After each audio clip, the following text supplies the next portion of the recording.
الحمد لله رب العالمين والصلاة والسلام على سيد الأنبياء والمرسلين أما بعد فأعوذ بالله من الشيطان الرجيم بسم الله الرحمن الرحيم يا أيها الناس كلوا مما في الأرض حلالا طيبا سبحان اللہ. صدق الله العظيم وصدق رسوله النبي الكريم الأمين إن الله وملائكته يصلون على النبي حق کے نبی. يا أيها الذين آمنوا صلوا عليه وسلموا تسليما اللهم صل على سيدنا ومولانا محمد وعلى آل سيدنا ومولانا ومولانا محمد وبارك محمد وسلم. عبدك وحبيبك ونبيك ورسولك النبي الأمي الصلاة والسلام الصلاة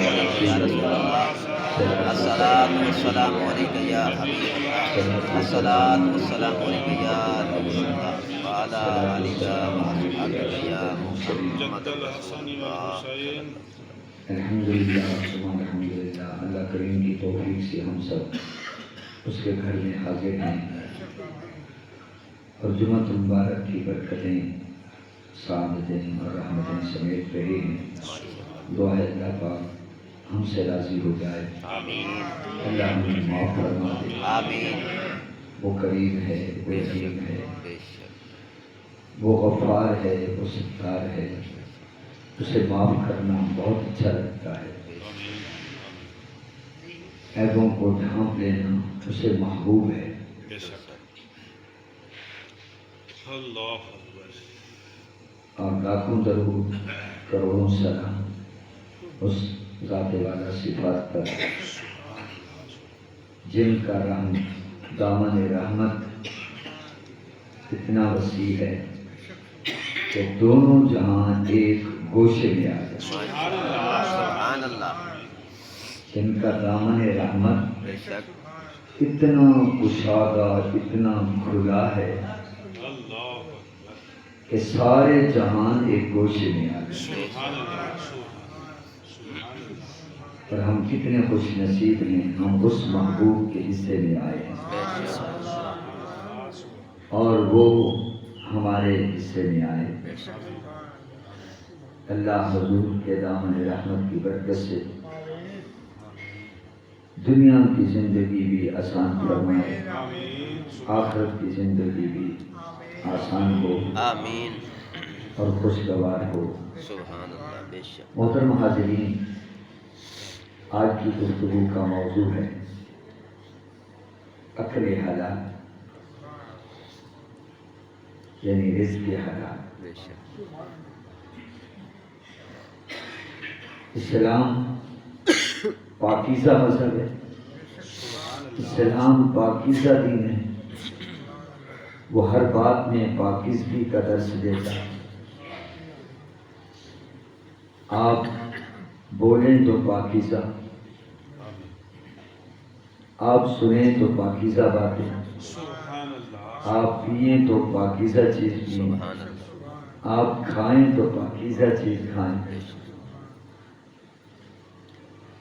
وہ رزق حلال پر زور دیتا ہے کیونکہ اللہ نے ہمیں قرآن پاک میں بار بار یہی حکم دیا ہے کہ حلال کھاؤ، حلال کماؤ، حلال کھاؤ، حلال بناؤ، حلال پہنو، حلال پیو. ظاہر ہے کہ اللہ نے ہمیں حلال پر زور دیا ہے. اس کی وجہ کیا ہے؟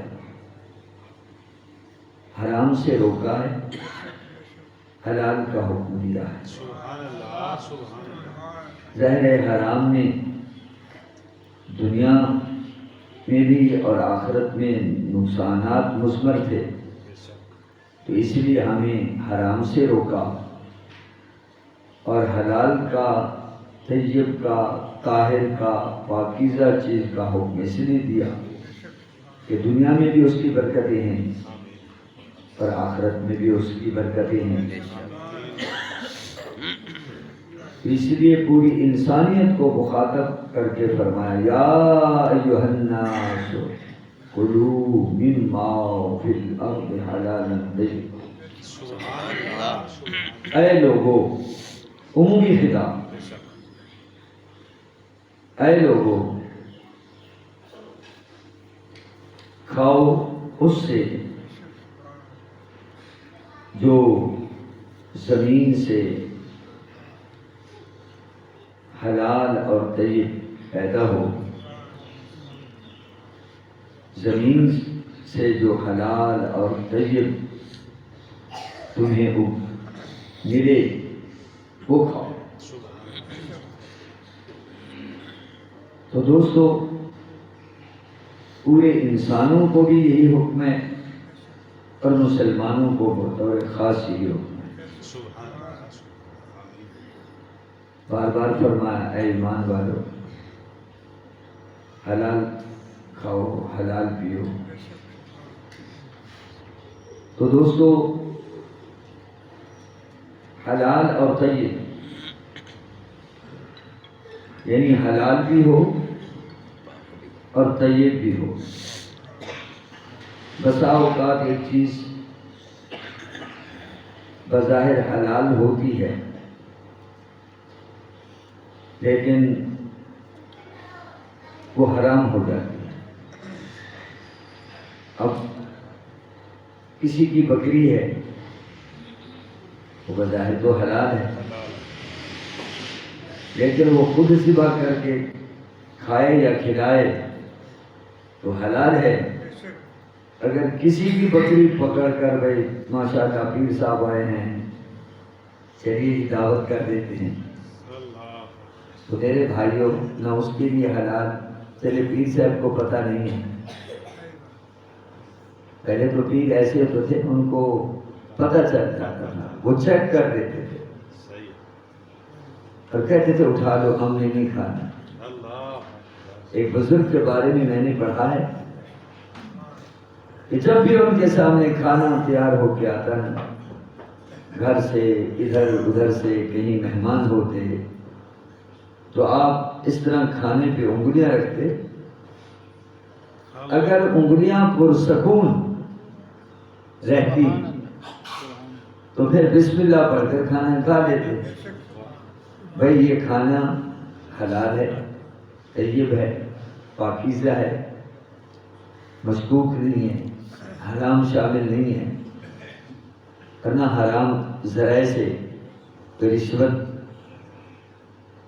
کی مال بھی نہیں ہے، سود کا مال بھی نہیں ہے، غبن بھی نہیں ہے، چوری بھی نہیں ہے، ڈکیتی بھی نہیں ہے، باطل طریقے سے بھی حاصل نہیں کیا گیا، کسی اور کا حق بھی نہیں مارا ہوا. تو وہ چیک کر لیتے تھے، گویا کہ ان کی انگلیوں میں تقویٰ و طہارت کا اعلیٰ فٹ تھا. جس طرح آج بھی کھانے چیک ہوتے ہیں، بڑے بڑے سیاسی لوگ جب جیل میں جاتے ہیں تو ان کے کھانے سے ہمیشہ چیک ہوتے ہیں، یا کہیں یہ مہمان ہوتے ہیں، بڑے بڑے بادشاہ آتے ہیں، ان کے ساتھ ٹیمیں ہوتی ہیں، وہ ہر چیز کو چیک کرتے ہیں، ہر چیز چیک ہوتی ہے. پھر اتنا وہ ڈرے ہوئے ہیں آپ اور میں. لیجیے اگر کسی نے مشکوک کھلا دیا، چلیے ہم تو اس درجے کے لوگ نہیں ہیں نا، لیکن ہمارے کھانے چیک نہیں ہوتے. اللہ پہ بھروسہ ہے، ٹھیک ہے آ گئی تو آ گئی. یہ بیچارے ہر وقت ڈرتے رہتے ہیں، ہر وقت سہمے رہتے ہیں، کہیں ایسا نہ ہو جائے، کہیں ویسا نہ ہو جائے. بہرکیف اللہ والوں کی شان ہی کچھ اور ہے. بہرکیف حلال اور طیب پاکیزہ، کیونکہ جب ہم پاکیزہ کھائیں گے تو جسم پر پاکیزگی کے اثرات ہوں گے. دل میں بھی پاکیزہ کھانے کی وجہ سے دل کے اندر خوف خدا پیدا ہوگا، تقویٰ کا نور پیدا ہوگا.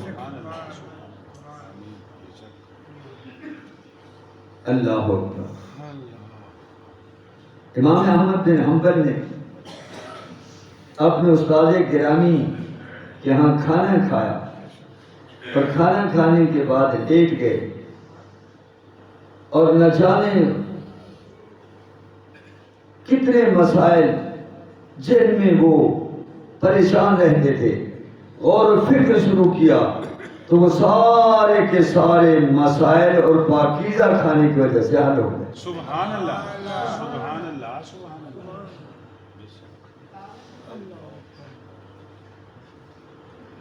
حرام سے ہمیں روکا گیا ہے۔ فرمایا جو جس حرام سے پرورش پائے گا، جو گوشت حرام سے پرورش پائے گا، اس کو جہنم کی آگ بہت جلد پکڑے گی۔ نعوذ باللہ من۔ فرمایا ایک شخص نے ایک کپڑا خرید کیا 10 درہموں کا، اس میں 1 درہم حرام کا شامل ہو گیا، وہ پہن کر نماز پڑھے گا، دعا مانگے گا، نہ دعا قبول ہوگی نہ نماز قبول ہوگی۔ کتنا بڑا نقصان ہے۔ حضور اکرم صلی اللہ علیہ وسلم نے فرمایا کہ ایک شخص طویل سفر پر رواں نہ ہوتا ہے، چلتے چلتے اس کے بال پراگندہ ہو گئے، جسم کپڑے گردآلود ہو گئے، اور مسافر کی دعا تو قبول ہوتی ہے۔ وہ ہاتھ اٹھا کر کہتا ہے اے میرے رب، اے میرے رب، اے میرے رب، مجھ پر رحم فرما۔ حضور فرماتے ہیں اس کا کھانا حرام کا، اس کا پینا حرام کا، اس کا پہننا حرام کا، تو بتائیے ان باتوں کی وجہ سے اس کی دعا کیسے قبول ہوگی؟ حرام کھا کر، حرام کما کر جو دعائیں مانگی جائیں وہ قبول نہیں ہوتی۔ میری رات کی دعائیں جو نہیں قبول ہوتی، میری رات کی دعائیں جو نہیں قبول ہوتی، میں سمجھ گیا یقیناً مجھ میں بہت کمی ہے۔ ہم اس کمی کو دور کریں، رزق حلال کمانے کی کوشش کریں۔ پیسہ بہت آ گیا، فکر نہیں ہے، مطالعہ کرتے رہتے ہیں لوگوں کا، یہ حضرت کپاس اٹھائی ہے، بیچ بھی دی ہے، زکوٰۃ دی ہے، جی نہیں، اکٹھی دیں گے، بھئی کب دیں گے؟ اللہ ماشاء، یعنی جو حصہ ہم نے نکالنا تھا وہ نہیں نکالا۔ سبزیاں بیچتے ہیں، عشر کا کوئی پتہ نہیں، حالانکہ ہر چیز کا عشر دیا جاتا ہے۔ مرچ بیچی ہے اس کا آپ کو دینا پڑے گا، سبزیات آپ نے بیچی ہیں اس کا عشر دینا ہوگا، کوئی بھی فصل بیچی ہے اس کا، لیکن اللہ ماشاء اللہ جن کو فکر ہو، ان کے ہاں لسٹیں بنی ہوئی ہیں، ان کے ہاں فرشتے ہیں، وہ کوشش کرتے ہیں ان کے گھر تک پہنچا دیں۔ علاقے کے بعد بہت ذمہ دار لوگ ہیں، مدارس کے ہاں بھیجتے ہیں، یتیموں، مسکینوں، بیواؤں کے ہاں بھیجتے ہیں۔ فکر ہوتی ہے نا، کتنے لوگ ہیں صرف مال جمع کرنے کی فکر ہے، زکوٰۃ، عشر وغیرہ، صدقہ و خیرات، اس کی کوئی فکر نہیں۔ باقی کسب الحلال فریضۃ بعد الفریضہ، فرمایا ایک فرض کے بعد رزق حلال کمانا بھی عبادت۔ اللہ اکبر۔ امام احمد بن حنبل کا بھی ذکر ہو رہا تھا، ایک جج کے گھر سے کھانا آیا، آپ کی خدمت میں پیش ہوا. گھر والوں نے کہا جی جج کے گھر سے کھانا ہے.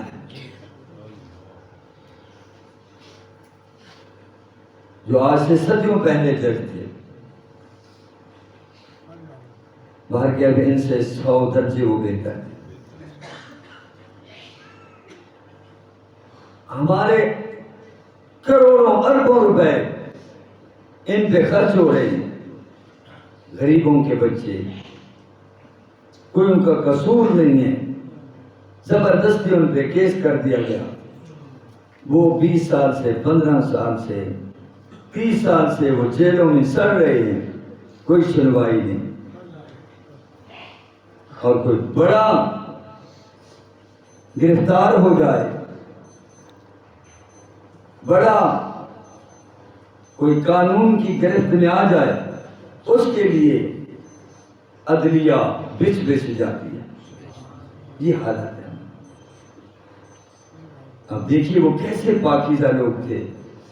جی جج کے گھر سے کھانا آیا ہے، آپ کو بتایا گیا، فرمایا کسی فقیر کو دے دینا،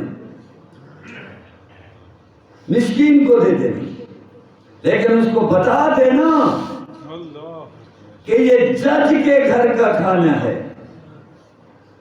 قاضی کے گھر کا. قاضی کے ماشاءاللہ ہمارے جو چیف جسٹس ہیں ان کا تو نام ہی قاضی فائز عیسیٰ ہے. قاضی مزہ تو یہ ہے نا، لینے نوٹس کہ جو بے گناہ پڑے ہیں ان کے کیس پہ ہمارے سامنے لے آؤ. جو جتنے بھی بے گناہ ہیں، یہ سارے تو مجرم نہیں ہوتے. جیسے سیاسی مقدمات 200 300 ایک بندہ جیل میں باہر مقدمے دھڑا دھڑ کیے جا رہے ہیں. یہ میں سمجھانے کے لیے بات کر رہا ہوں. بھئی جو جائز ہے اس کو پکڑو، اس کی جنا تفتیش کرو. بھئی یہ آپ پر کیس ہے، اب وہ مجرم ہے، سزا دو، اچھی بات ہے، کر کے دوسرے آئندہ نہ لوٹے ملک کو. مگر تو جہاں کلین چٹ مل جاتی ہے، نہیں جی یہ کوثر و تسلیم کے دھلے ہوئے، بالکل عجیب بات ہے. سب کچھ باہر لے جاتے ہیں، اپنی اولادوں کا مستقبل باہر. غریبوں کے بچے M.Phil کر کے PhD کر کے وہ سب کچھ ماں نے زیور بھی بیچ ڈالا، والد نے جو کچھ کمایا بیٹے پہ خرچ کر ڈالا. چلیے کوئی ڈھنگ کی کوئی اس کو نوکری مل جائے گی، کوئی حوصلہ افزائی ہوگی. آپ کے اور ہمارے بچے اس طرح پھر رہے ہیں، مگر ان کے بچے باہر پڑھ رہے ہیں. آج تک میں نہیں سمجھ سکا، کم از کم ایک طالب علم ہونے کی حیثیت سے، رہتے باہر ہیں، تحفظات ان کے باہر ہیں، جائیدادیں ان کی باہر ہیں، اولادیں ان کی باہر ہیں، لیکن حکومت کرنے کے لیے ادھر آ جاتے ہیں. کوئی قانون نہیں بن سکا. بھائی کچھ تکلیف ہو یہ باہر جا کے علاج کرواتے ہیں. کان میں تکلیف ہو باہر، آنکھ میں تکلیف ہو باہر، کوئی پھنسی پھوڑا نکل آئے باہر. یار تو نے کوئی بھی ایسا ہسپتال نہیں بنایا. اس طرح کہتا ہم نے ہسپتال بنوائے، ہم نے سڑکیں بنوائی، ہم نے سکول کالج بنوائے. یار تمہارے بچے بھی تو یہاں پڑھے نا، پھر مزہ ہے. اور ہم آنکھیں بند کر کے اور بتی کے پیچھے جیسے لگ جاتے ہیں. بس ٹھیک ہے، بتی ٹرک کی بتی ہے، جیسے یہ جدھر جائے تو ہم نے دوڑ لگانی. یار اللہ نے ہمیں عقل دی، اللہ نے ہمیں شعور دیا. لیجیے اللہ کرے یہ آپ کو سمجھ آ جائے. لیکن آمین جن کو ماشاءاللہ آٹے کے گٹو مل جائیں، انہوں نے تو وہاں جند جان قربان کرنی ہے. کوئی عقل نہیں ہے، کوئی شعور نہیں ہے. مجھے کوئی گٹو دے کے دکھائے. یار میرے گھر آٹا نہیں پکتا، مجھے کو دے کر دکھائے، مجھے کوئی اس نیت سے بستر دے کے دکھائے کہ آپ پیر ہیں، یہ بستر قبول کر دو۔ اللہ ذہن کی بات ہے، سوچ کی بات ہے، خودداری بڑی چیز ہوتی ہے۔ خیر حضرات، درود چلا گیا، میں واپس پلٹتا ہوں، بات کو مکمل کرتا ہوں۔ ذرا سنیے رزق حلال کی شان کیا ہے۔ جنہوں نے رزق حلال پر توجہ دی اور حرام سے بچے، اللہ نے ان کو مقام کیا دیا۔ فرمایا کوئی مسکین آئے اور ضرورت مند ہے، اس کو کھانا دے دینا، لیکن بتا دینا یہ ایک جج کے گھر سے کھانا آیا ہے۔ لو جی دستک ہوئی، میں بھوکا ہوں، اللہ کے نام کا کھانا کھلائیں۔ گھر سے وہ کھانا پیش کیا جاتا ہے جو امام احمد بن حنبل نے فرمایا تھا کہ کسی مسکین کو دے دینا، فقیر کو دے دینا، کیونکہ یہ مشکوک کھانا ہوتا ہے۔ اللہ اکبر۔ تو میرے بھائیوں، فقیر کو بتایا گیا، مسکین کو بتایا گیا، یہ کھانا تو ہے مگر یہ امام احمد بن حنبل کے گھر کا کھانا نہیں ہے، یہ ایک جج کے گھر سے کھانا آیا تھا، انہوں نے وہ دے دیا ہے۔ کیا وہ فقیر تھا؟ کیا وہ صوفی تھا؟ اللہ اکبر۔ تھا تو وہ فقیر لیکن دل کا وہ امیر تھا۔ اس نے کہا جس کھانے کو امام احمد بن حنبل نے پسند نہیں کیا اور ہاتھ نہیں لگایا، لگتا ہے وہ اس قابل نہیں ہے کہ اس کو کھایا جائے۔ حضور اس نے تو نہیں دیا، اس نے تو نہیں دیا، وہ چلا گیا۔ آپ نے فرمایا دریا میں ڈال دو، مچھلیاں کھا جائیں گی۔ لیجئے دریا میں وہ کھانا ڈال دیا گیا۔ دیکھنے والوں نے دیکھا کہ وہ مشکوک تھا، مشکوک تھا۔ اب حکومت کے ڈر سے فیصلے اور گٹھ جوڑ کر کے فیصلے کیے جائیں۔ ججوں کو خدا کا خوف کرنا چاہیے۔ جب اللہ کی بڑی عدالت میں پیش ہوں گے، وہاں یہ نہیں دیکھا جائے گا یہ چیف جسٹس ہے، یہ نہیں دیکھا جائے گا یہ کتنی بڑی تنخواہ لیتا تھا، یہ نہیں دیکھا جائے گا کہ پاکستان کی عدالت کا یہ بہت بڑا چیف جسٹس رہا ہے اور قاضی گزار رہا ہے، اس کو جانے دو۔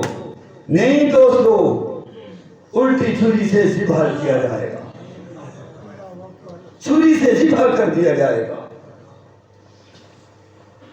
دیکھنے والوں نے دیکھا، دیکھنے والوں نے دیکھا کہ وہ مچھلیاں بھی اتنی غیرت مند ہیں، اتنا پاکیزہ ہیں کہ کھانے کو انہوں نے منہ تک نہیں لگایا۔ ان کا مزاج دیکھیے، کیونکہ وہ پاکیزگی کے ماحول میں رہتے ہیں۔ تو ہم تو انسان بھی ہیں، مسلمان بھی ہیں، کوشش کرنی چاہیے، کوشش ہمارے ذمہ ہے کہ ہم حلال ذرائع سے کمائیں، تجارت حلال، اس میں 2 نمبری نہ کریں، 2 نمبر سودا نہ بیچیں، پتہ چل جائے یہ 2 نمبر کی بات ہے۔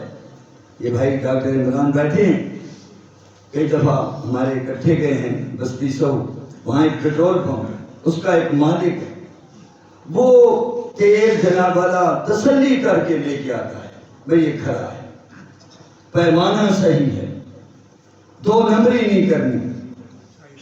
یقین جانیے لوگوں کا تانتا بندھا ہوا ہے۔ یہ ڈاکٹر صاحب کہنے لگے وہاں سے ہم پیٹرول ڈلوائیں گے۔ پیٹرول ہمارا ختم ہوا خانپور تقریباً، تھوڑا سا رہ گیا، کہنے لگے شاہ سے ادھر سے ڈلوائیں گے۔ اور پھر انہوں نے درمیان میں یہ مجھے بات بھی سنائی، میرے بھائیوں رزق حلال کمائیں، کسب الحلال فریضہ، کسب حلال یہ فرض ہے ایک فرض کے بعد۔ اور ایک حدیث میں آتا ہے کسب الحلال جہاد، فرمایا حلال کمانا جہاد ہے، جہاد جیسے جہاد کا ثواب ہے ایسے حلال کمانا بھی۔ اللہ پاک مجھے اور آپ کو رزق حلال اور صدق کے مقال کی توفیق نصیب فرمائے. واخر دعوانا الحمدللہ رب العالمین.